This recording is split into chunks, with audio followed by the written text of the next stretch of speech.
Chanan option तेल नारायण सोहावन लागे।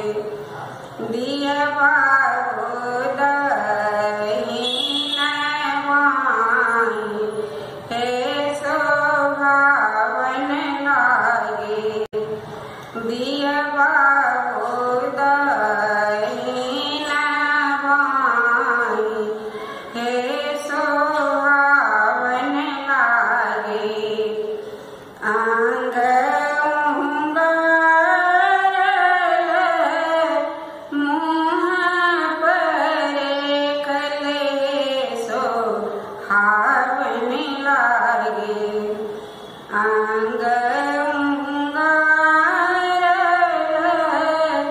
मुँह परे कले सोहावन लागे।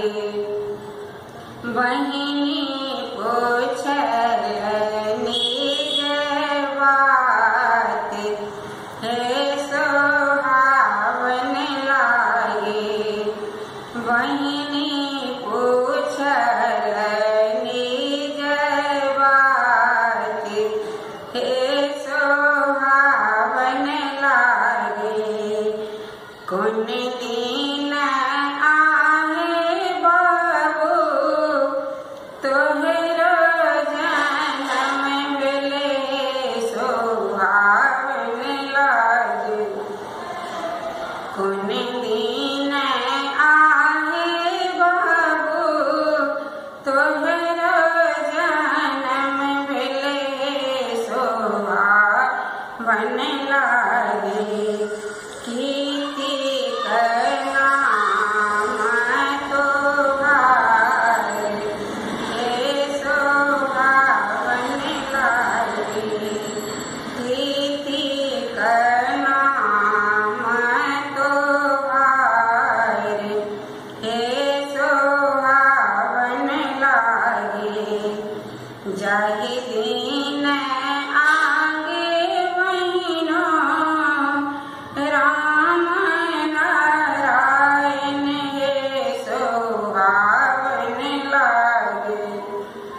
जाहि दिन आगे बहिनो राम नारायण हे सोहावन लागे। लंका ओझल हनुमान हे सोहावन लागे।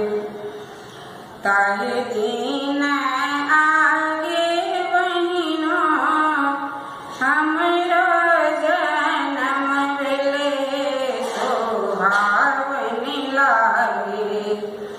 ताहि दिन आगे बहिनो हमरो जन्म भेले सोहावन लागे। राम हमर तीक नाम हे सोहावन लागे। राम हमर तीक नाम हे सोहावन लागे। अपटन लगाल झिलियो जारले सोहावन लागे। अंग उंगारल झिलियो जारले सोहावन लागे। हृदय मध्य लागल कसारी हे सोहावन लागे। हृदय मध्य लागल कसारी हे